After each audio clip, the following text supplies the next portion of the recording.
ઉમરાથી ડાબા તરફ જતા રોડ પર ટ્રક પલટી મારી અકસ્માત સર્જાયો. સદનસીબે જાનહાનિ ટળી. જંબુસર તાલુકાના ઉમરાથી ડાબા જતા બાયપાસ રોડ પર વખતો વખત અકસ્માતો સર્જાવાની ઘટના બનતી હોય છે. ગત રોજ ઉમરાથી ડાબા બાયપાસ રોડ પરથી મગ ભરેલી ટ્રક ગોધરા ખાલી કરવા જતી હતી. તે સમય દરમિયાન આ રોડ પર ટ્રક પલટી મારી જતા અકસ્માત સર્જાયો હતો. સદનસીબે કોઈ જાનહાનિ થઈ નહોતી.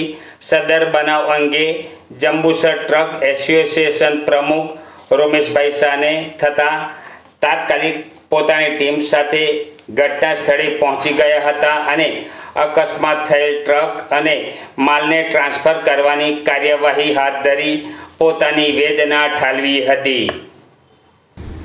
નમસ્કાર, હું જંબુસર ટ્રક ઓનર એસોસિએશન પ્રમુખ રોમેશ શાહ અને મારા સભ્યો સાથે છે. અમે જંબુસરથી ઉમરા બાયપાસ પર ત્યારે ઊભા છે અને આ રોડ પર જે વાહનોનું અવરજવર છે તે વાહનો અને નુકસાન ના થાય તે અંગે 2 દિવસ પહેલાં આરએનબીના ઓફિસર નિકુંજભાઈ શાહ સાહેબને જાણ કરેલી, જેમાં જીપીએસ લોકેશન સાથે જણાવેલ. અને આ રોડની પરિસ્થિતિ એવી છે કે આ જે સ્થળ પર વાહન પલટી ખાધું છે તેની જાણ કર્યા છતાં પણ સરકારના અધિકારી આની અંદર કેમ ગેરવ્યાજબી અને બિનજવાબદારપૂર્વક વર્તન કર્યું તે ખબર નથી પડતી. આ વહેલામાં વહેલી તકે આ કાર્ય પૂર્ણ કરે અથવા અમારે મંગળવારથી અહીંયા ટ્રાફિક બંધ કરવાની ફરજ પડશે, જે આપના માધ્યમથી સરકારને જાણ કરવા માટે અમે વિનંતી છે.